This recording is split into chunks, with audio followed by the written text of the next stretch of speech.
Gracias por seguir conectados a nuestra señal. Recuerden que las entrevistas llegan gracias a Milagro Cotidiano Café. Recuerda que el mejor café de especialidad lo encuentras en la República del Salvador y Portugal. Ahí vas a encontrar ya no solamente la caseta de café, porque también han instalado una estructura tremenda, muy bonita. Hoy fui por Milagro Cotidiano Café. Están con nueva estructura para mejor comodidad de los usuarios. Así que vayan a consumir todo el café en cuanto a americano, expreso, macchiato, cappuccino, mochaccino, todos los chinos en café que ustedes imaginen, lo encuentran en Milagro Cotidiano, café de especialidad, que además todo el café que ellos realizan y todo el proceso lo hacen con energía solar. Qué mejor que sean sustentables y que puedan ayudar de alguna manera al medio ambiente.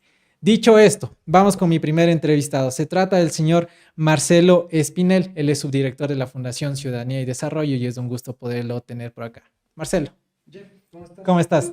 Qué gusto verte en este espacio. Muchos éxitos. Gracias también por haber aceptado. A ver, varias cosas antes de. Primero, desde el lado, desde la Fundación Ciudadanía y Desarrollo, que por supuesto ha topado, o más bien dentro de los talleres y capacitaciones que ustedes dan, es precisamente pues luchar contra la corrupción. Quiero saber tu primera impresión sobre todo lo que ha salido en cuanto al caso Purga, que viene y es una consecuencia del caso Metástasis, en el que hemos podido evidenciar la metida de la mano de la justicia por parte de ciertos actores y del crimen organizado. Como fundación, ¿cómo lo han visto? ¿Cómo lo han percibido? A ver, creo que es la muestra clara del deterioro sistemático que ha venido atravesando el Estado ecuatoriano. Y Ujú, pues en esa línea creo que es importante identificar que hay causa raíz de lo que estamos viendo. ujú, Y si es que nosotros realmente queremos enfrentar adecuadamente esto, si es que nosotros queremos que esto en el futuro no se repita, no se va a lograr ujú. apresando a unos cuantos jueces, a unos cuantos políticos, sino que es necesario atacar estas causas raíz de este deterioro sistemático. ¿Cómo atacar precisamente? Es decir, qué se debería hacer desde la sociedad civil? Por ejemplo, conversaba con Pamela Aguirre, no la asambleísta, la Pamela Aguirre, abogada constitucionalista, y ella decía que dentro de lo que se está tratando de hacer desde la universidad donde ella está es precisamente hablar sobre una cultura legal, una cultura desde las leyes para que el abogado que se está graduando no trate de hacer algún tipo de negociado para que su audiencia se instale, para que den un fallo a su favor. Es decir, desde la academia se está empezando a tratar de realizar ese trabajo.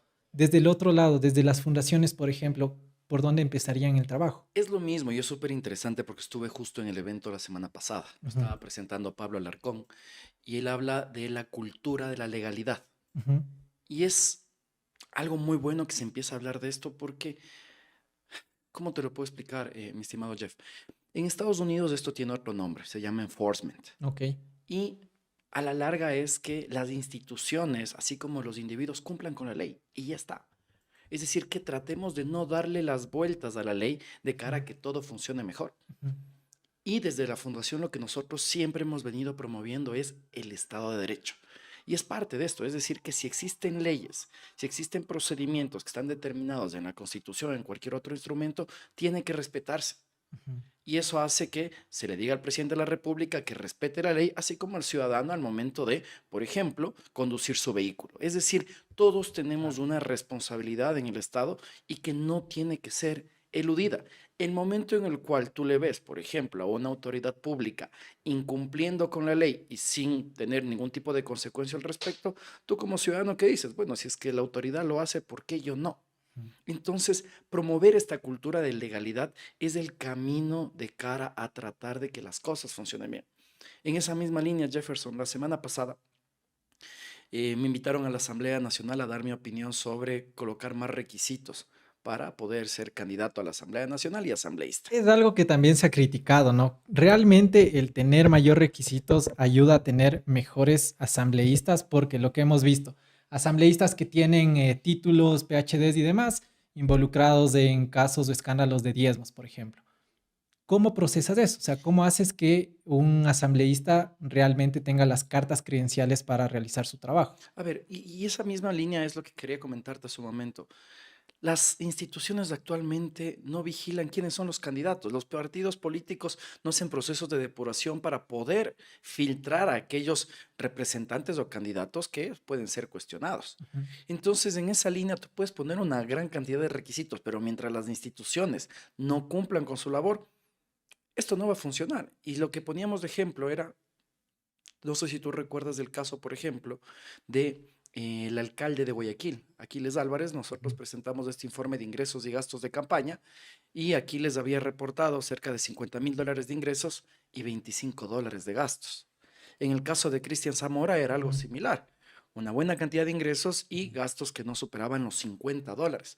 Entonces, ahí tú ves partidos políticos incumpliendo con la norma, o si es que están cumpliendo con la norma, claramente no lo están haciendo de una forma íntegra, porque no creo que un candidato que llegue a ganar una alcaldía gaste Gastes. $25, Ujú. y después tienes un Consejo Nacional Electoral que no vigila el financiamiento de la política, a pesar de que la ley le da facultades para hacerlo, y después terminas viendo los casos de Muentes. Es decir, Entonces, que hay una date cuenta cómo hay esa complicidad. conexión.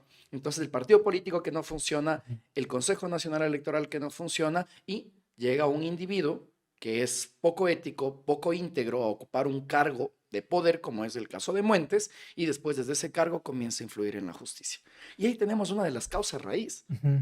Entonces, los problemas de este país no se van a solucionar colocando títulos de PhD o pruebas subjetivas de confianza a quienes quieran llegar a ocupar un cargo de elección popular, sino cumpliendo la ley que ya está escrita, la ley que está en vigencia y que ninguna entidad de control lo está haciendo. Ahora, también lo que se puede ver desde ahí es pues la complicidad de los organismos, ¿no? Por ejemplo, mencionabas que el CNE tenga las herramientas, pero que no haga un proceso de depuración, de control sobre todo. Para llegar al caso Muentes, ustedes dentro de la fundación sin duda tienen el observatorio legislativo también y siempre tratan de pues posesionar o sobre todo de ver el análisis de cada asambleísta. Cuando estaba Muentes en la asamblea, ¿tenían algún rastro, algún radar de esto? No, porque, por ejemplo, uno de los problemas que nosotros tenemos Ujú. en el país es no tener una ley de lobby. Y no sé si tú recuerdas el penoso caso con Ferdinand Álvarez por esta Eso ley te de iba a lobby. decir, o sea, ¿Y qué es lo que buscaba, por ejemplo, este proyecto de ley? ujú, Que los asambleístas transparenten con quiénes se reúnen, en dónde y para qué. ujú. Y que eso sea de obligatoria presentación. Y que adicionalmente se transparente cuáles son los procesos judiciales que tienen en ese momento las autoridades públicas. Entonces, si tal vez hubiera existido una ley de lobby, hubiéramos sabido que Muentes tenía una gran cantidad de casos que se estaban ventilando en las esferas judiciales y que probablemente se estaba reuniendo con Mayra Salazar y que lo estaba visitando en la asamblea. Ujú. Pero si es que no tenemos esta información, es más difícil detectar casos de corrupción. Es Por eso fue decir, penoso que se haya dicho que no necesitamos una ley de lobby cuando ahora podemos identificar por qué es importante tenerla. hacia eso iba. Es una herramienta necesaria hoy por hoy para al menos tener un paneo de cómo los asambleístas realizan X trabajo. Por ejemplo, una ley de lobby que lo que hace es transparentar las reuniones Ujú. que tienen las autoridades públicas, también lo que nos ayuda es a prevenir posibles conflictos de intereses. Es decir, yo debería saber no solo las reuniones que están manteniendo las autoridades públicas, sino si, por ejemplo, son accionistas en compañías, Ujú. si es que sus familiares tienen contratos con el Estado y que de esa forma yo puedo identificar que es probable que una autoridad pública quiera influir en determinado proceso Ujú. para poder satisfacer sus intereses o de sus allegados. Si no se transparenta esta información, difícilmente podemos identificar este tipo de casos. Entonces, cuando desde sociedad civil, desde la academia, promovemos estas leyes, el sector político y, ojo, también el sector privado suelen oponerse. ¿Por qué? Porque es quitarles la posibilidad de hacer los tratos bajo la mesa. Y esto de alguna manera podría ayudar a que, por ejemplo, los acuerdos que se realizan entre ejecutivo y legislativo también se lleguen a transparentar. Por supuesto, a ver, nosotros siempre decimos, con transparencia puedes catalizar otros derechos. ¿Y a qué me refiero? El derecho al control social. Ujú. Nosotros no podemos saber, por ejemplo, el día de hoy, las reuniones del Consejo de Administración Legislativa en qué consisten porque nunca se publican las actas. Nosotros no podemos saber, por ejemplo, si los asambleístas están siendo puntuales o no están siendo puntuales al momento de iniciar sus sesiones porque no se transparentan las actas de constatación de quórum.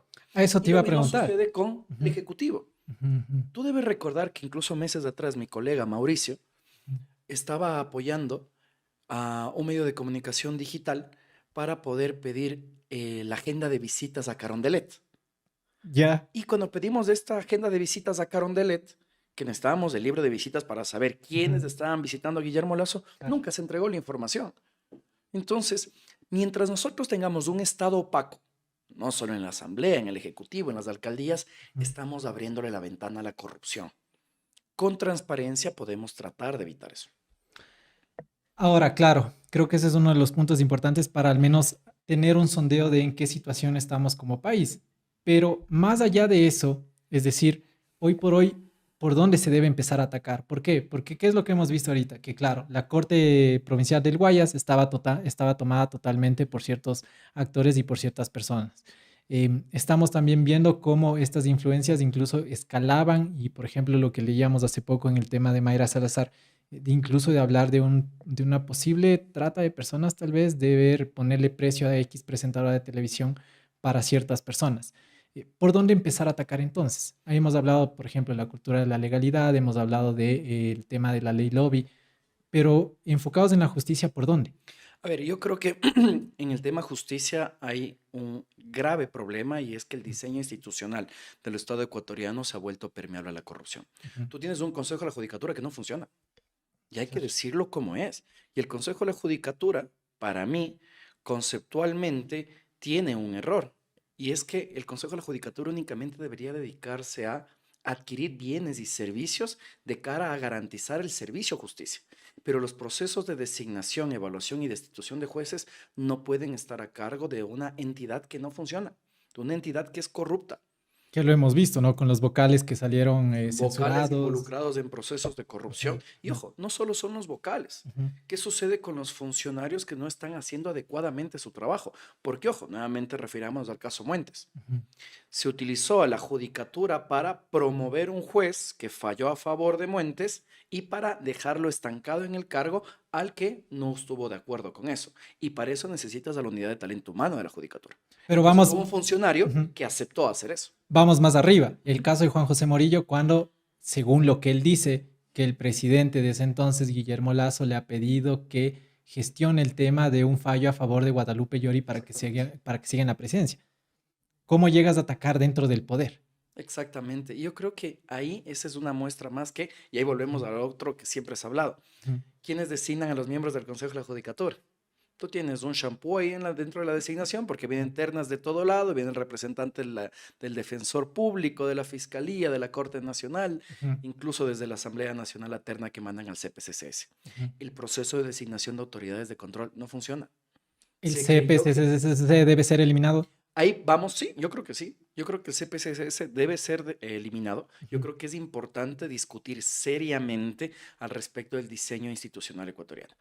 Y es el momento en el cual abrimos una caja de Pandora porque empezamos a hablar de constituyente. Claro, porque no puedes eliminarla por consulta, necesitas literalmente hacer una asamblea constituyente. ¿El Ecuador está listo para una nueva asamblea, para una nueva constitución? El otro día le escuché al Pedro Donoso Ya. y dijo algo súper interesante, Jeff. Ujú, Él decía, ¿cómo es posible que post pandemia querramos seguir viviendo con las mismas normas que nos regulaban antes de la pandemia? Decía, date cuenta de la crisis que hubo en el sistema sanitario por supuesto. y que a la larga la Constitución determina cuál es el porcentaje de presupuesto que va a tener. Ujú. Tal vez deberíamos pensar en aumentarlo, tal vez deberíamos pensar en otro sistema, en otro tipo de funcionamiento como país de cara a la pospandemia. Y me pareció súper válido el argumento, Ujú. porque pretender seguir viviendo tal y como estamos viviendo ahora con este diseño institucional que no funciona en el marco de otra pandemia, desaparecemos, hermano. Y ahí sí. Entonces yo sí creo que es Ujú, necesario cuestionarnos, al menos yo digo, el catálogo de derechos de la Constitución ecuatoriana me parece que es válido y eso creo que ha sido un avance incluso a nivel regional y a nivel global. Pero la estructura del Estado, el diseño del Estado es algo que no funciona. El tener 5 funciones creo que es algo que ya la novelería debería acabarse, ya unos está cuantos años obsoleto. tuvimos, no funcionó, ni siquiera obsoleto, yo diría que no funcionó. ¿A qué me refiero? Función electoral. Tienes una función electoral, no tienes una institución que se encarga de organizar elecciones. En teoría, la función electoral no tenía que encargarse únicamente de que los ecuatorianos vayamos cada 4 años a las urnas, sino de controlar y fortalecer a los partidos políticos. ¿Lo ha hecho? No lo ha hecho. Más Claro, y bien, tenemos partidos de papel que solo aparecen para las elecciones, para no o desaparecer. si no, partidos que probablemente se están financiando con dinero del crimen organizado y que el Consejo Nacional Electoral no lo está controlando. Recuerdo nuevamente uno de esos casos. ¿Cómo es posible que Verónica Abad, actual vicepresidenta de la República, haya podido ser candidata cuando en su candidatura a la alcaldía no presentó informes de ingresos y gastos? Y lo que determina el Código de la Democracia es que si tú no presentas tus informes de ingresos y gastos, pierdes la posibilidad de repetir candidatura. Obviamente, esa sanción es para el partido político, no es para el individuo. Pero lo que dice el Consejo Nacional Electoral es, bueno, nosotros tenemos 2 años para eso. Los candidatos pueden subsanar sus informes. No presentó su informe de ingresos y gastos y cómo tú pretendes que una persona que siendo candidata incumple con la ley vaya a cumplirlo después. Entonces tienes una función electoral que tampoco funciona, que no está haciendo su trabajo y ni se diga de la función de transparencia y control social encabezada por el CPCCS. No ha funcionado, no ha dado resultados. Y esto va de la mano de la debilidad que tienes en el sistema de partidos políticos, Ujú. que tenemos que cuestionarnos cómo tienen que ser fortalecidos de cara a poder enfrentar los desafíos del futuro y no tener mesías y caudillos cada 4 años, que es lo único que hemos tenido durante las últimas décadas. Espérame un momento ahí. Tú nos das novedad de este tema de Verónica Abad, que creo que era no muy conocido por muchos. Sobre la base de esto, ¿hay algo que alguien pueda hacer desde la sociedad civil ahorita? Sí, y ahí nuevamente vuelvo al tema del diseño institucional, Jeff. Ujú, Cuando existen infracciones electorales, ujú, que el Código de la Democracia determina que son tres los posibles actores de la presentación de una denuncia por infracción electoral. ujú. El mismo Consejo Nacional Electoral ante el Tribunal Contencioso, ¿crees que lo ha presentado? No ha habido un solo caso en el cual el CNE presente una denuncia en contra de un partido o un actor político por incumplimiento. El CNE está pintado de esto. No está cumpliendo con su labor.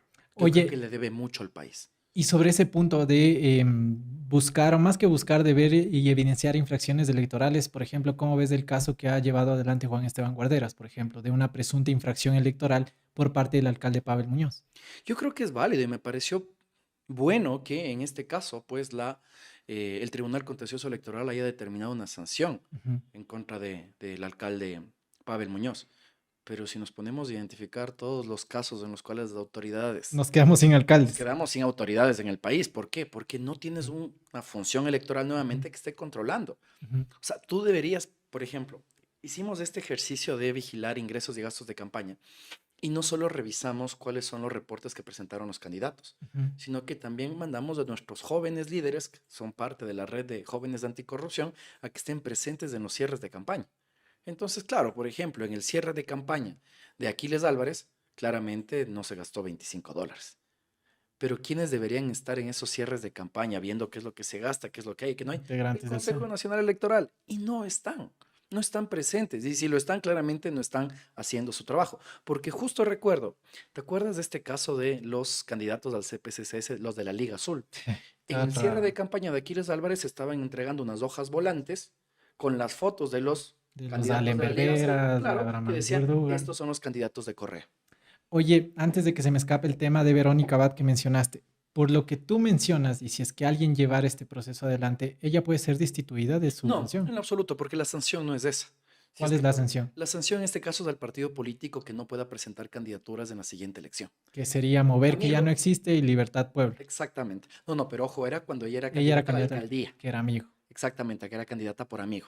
Entonces, si es Mm, que amigo no subsana este error, no podría presentar, en teoría, candidaturas de cara a las elecciones para asambleístas de la provincia de La Suay, porque es la parte del el partido político dentro de esa jurisdicción. Ahora, el problema está en qué? En que si no se presenta esa denuncia, ujú, no hay la sanción. ujú. Entonces, no es que de oficio el Consejo Nacional Electoral determina la sanción, tiene que presentarse la denuncia. Si no lo hace el CNE, pueden hacerlo los mismos partidos políticos. ¿Tú crees que los partidos políticos se denuncian unos a otros? Ni Nunca. fregado. Nunca. Y la tercera, podemos hacerlo los ciudadanos. Ya. Entonces, podemos presentar estas Ujú, denuncias, ujú. pero ya te imaginarás lo engorroso, tardío y costoso que es un Me proceso imagino. como estos. Si es que viene por parte de amigo, bueno, Bolívar Armijos empieza a temblar porque su candidatura está ahí, va a romper el panorama electoral. Oye, ya yendo a lo que ha venido sucediendo, a lo que hemos visto por parte de Mayra Salazar, por ejemplo, uno desde la sociedad civil, ¿cómo puede entender que alguien que se dedica desde una dirección de comunicación de una corte provincial haya tenido tanta injerencia en estos aspectos? Yo creo que no es Mayra Salazar, es quienes están detrás de Mayra Salazar. Que son los GDOs. Exactamente, que es el crimen organizado. Ok. Ahí, por ejemplo, te pongo un caso nuevamente. Ujú, A agosto del año pasado, cuando Fernando Villavicencio fue asesinado, ya llevábamos más de 8 actores políticos que habían sido asesinados en el país, autoridades electas y candidatos. Claro. Y estos asesinatos pues venían de la mano de una posible relación con el crimen organizado. Pero ¿de dónde viene esto? Por eso yo siempre hablo de las causas estructurales del problema. Cuando tú tienes la posibilidad de financiar a las campañas políticas, financiar a la política desde el narco, desde el crimen organizado, Ujú, se produce un efecto cascada. Primero financio al candidato, el candidato gana la elección ujú, y después cuando yo ocupo el cargo, yo aprovecho el poder que tiene el candidato para que me devuelva favores. No necesito que me devuelva la plata. ujú. Necesito que me devuelva favores que me permita seguir cometiendo ilícitos. Entonces, habría que identificar, por ejemplo, cuáles son las relaciones que puede tener, en este caso, Mayra Salazar y los políticos allegados a Mayra Salazar, dentro de los chats que se pueden evidenciar ahí, Ujú. para ver si es que una de las campañas de esos políticos pudo haber sido penetrada por el narco, penetrado por el crimen organizado. Pero si es que tú tienes, por ejemplo, casos que hemos visto, Jeff, de candidatos en localidades extremadamente pequeñas, que reportan ingresos altísimos o Ujú, gastos altísimos de campaña, cuando ujú. dices, oye, pero es un cantón de 20.000 Claro. habitantes, ¿por qué tanto? Ujú. Preocúpate porque probablemente está siendo financiado por el crimen organizado, porque adicionalmente el financiar campañas ya no solo te va a ayudar a tener poder bajo la lógica que conversamos, sino me va a permitir lavar dinero. En los cantones pequeños, claro, porque nadie le Exactamente. pone mayor atención Por tampoco. supuesto, entonces tú tienes cantones en los cuales, por ejemplo, existe minería ilegal. Uh, Entonces ahí es donde claro. aprovechamos para poder Ujú, lavar dinero. Ahí tú tienes uno de los mayores problemas que está atravesando nuestro país y que, ojo, nuevamente hablo del diseño institucional. Se dio a partir del año 2008 con la nueva constitución. Cuando en Montecristi se discutía al respecto de cómo financiar la política, decían, ok, no podemos permitir nuevamente que los bancos financien las campañas ujú. porque se va a producir nuevamente un feriado bancario porque se estaban devolviendo favores. Entonces, en ese escenario dijeron que el sector privado no pueda financiar campañas, únicamente van a ser financiadas por los individuos con aportes voluntarios. Y el momento en el cual tú permites que un ciudadano cualquiera Ujú. financie la política, yo puedo ser un narcotraficante, me consigo a 80 ciudadanos, a cada uno le doy $100, $100, $100 y meto dinero en las campañas. Entonces, por querer solucionar una cosa, abriste otra puerta al financiamiento ilícito de la política. Oye, y lo que hemos visto del caso puntual del Partido Social Cristiano a través de Pablo Maínez, el tema de la Revolución Ciudadana a través de todo lo que hemos visto, ¿no? Jorge Glass, la alcaldesa de Simón Bolívar Ujú. y demás, ¿están todos los partidos o tenemos ya una visión completa de todos los partidos políticos que posiblemente tienen alguna relación con el crimen organizado? Mete el Agustín Entrego, movimiento local. Entonces yo creo que a veces incluso Ujú, creemos que solo está en partidos políticos grandes, en partidos políticos conocidos. Yo ujú. creo que se está destapando una olla de grillos enorme, es una olla cangrejera de grillos, hermano. Es el tema que se va a ir abriendo en los próximos años va a ser Ujú, fuerte. Date cuenta cuántos celulares han sido retenidos durante todos estos meses ujú. y cuánta información puede existir Puede ahí. existir. Entonces yo creo que eso va a empezar a salpicar a una gran cantidad de políticos. Incluso veamos que en el caso Purga, ya se está mencionando a las contrataciones de Heinco que eran ordenadas por Jorge Yund. Entonces veamos cómo se comienza a extender ya esta red de posibles involucrados. Claro, de todo lo que conversamos suele ser o suele sonar muy desalentador. ¿Hay una solución pronta? ¿Hay una solución a mediano plazo? ¿O hay alguna manera de ver una solución en medio de todo esto? A ver, yo creo que sí es necesario trabajar en el Ujú, corto, mediano y largo plazo. ujú, Creo que esa debe ser la perspectiva que debemos tener. Y en el corto plazo está que las autoridades fiscales y judiciales cumplan con su trabajo. ujú. Creo que es importante que, más allá de cualquier cosa, nosotros institucionalmente hemos tenido muchos cuestionamientos a la labor de la fiscal, pero creo que en el proceso metástasis y en el proceso purga las cosas se están llevando bien y esperemos que sea así. Que lo mismo sucede en la Corte Nacional de Justicia, pero también en la judicatura. ¿Cómo es posible que tú Claro. tienes, en este caso, jueces y fiscales que están Ujú, siendo procesados ujú. dentro de casos metástasis y purga y que tú no hagas la suspensión temporal, en este caso del ejercicio de su cargo, y que los tengas aún administrando justicia? Entonces, Javier Muñoz, si no renunciaba, seguía recibiendo su sueldo desde la cárcel. Oye, exactamente. mencionas el tema de la fiscal Diana Salazar y voy cerrando con esto la entrevista. Em, ¿Cómo ves a la Fiscalía General del Estado después de Diana Salazar, que es una de las grandes preocupaciones también de la gente, diciendo, ok, coincido contigo, yo también he sido crítico con el accionar de la fiscal de ciertos casos que claramente han sido politizados, es decir, en uno se ha tomado acción, en otro se ha quedado ahí, pero creo que lo que ha sacado hoy por hoy en el caso Metástasis y Purga, el que no lo quiera ver, creo que es ciego sin duda. Pero después de esto, ¿qué se puede esperar en la Fiscalía General del Estado?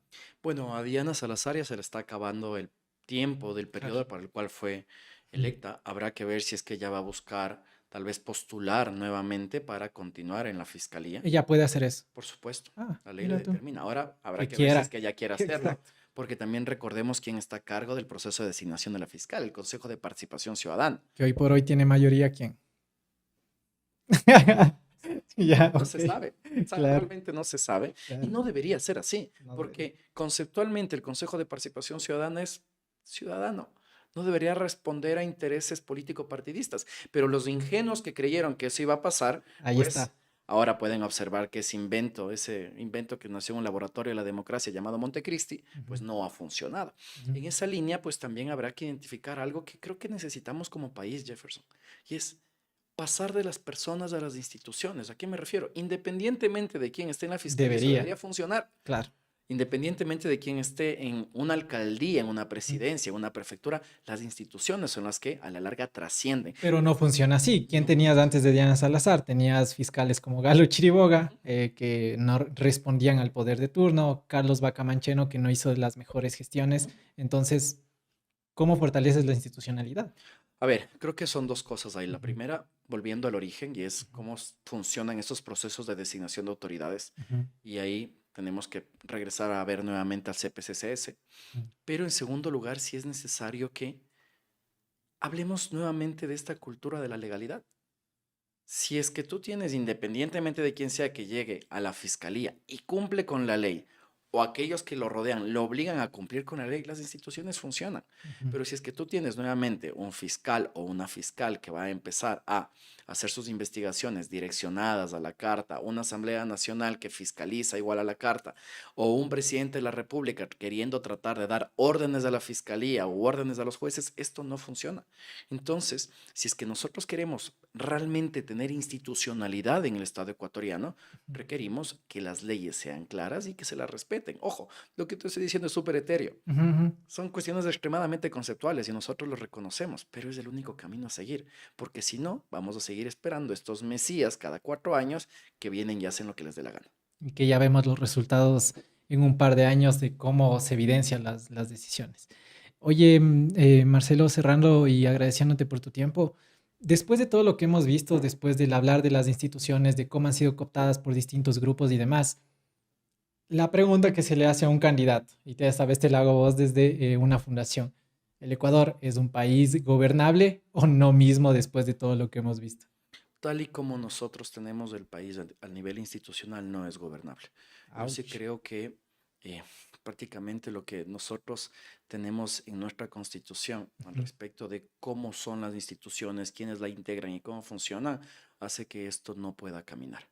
Creíamos que teníamos un Ferrari en el 2008 y claramente ese Ferrari con tanta modificación ahora tiene llantas de pichirilo, hermano.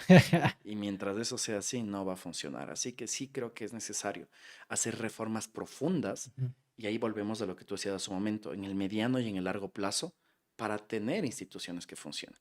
Yo sí creo que es necesario hablar de una especie de, y es algo que se ha repetido mucho, pero este pacto de gobernabilidad, pero de cara a pensar en un Ecuador 2050, 2080, con instituciones que funcionen y que no cada 4 años Se esté con estemos otra y otra y tratando de otra. cambiar con consultas populares, con Ujú. consejos transitorios, que a la larga no nos han dado los resultados que los ecuatorianos queremos.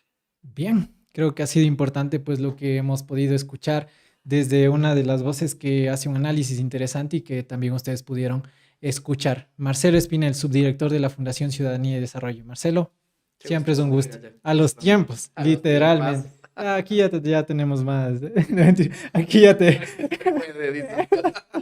aquí estaremos conversando más seguido con Marcelo Espinel.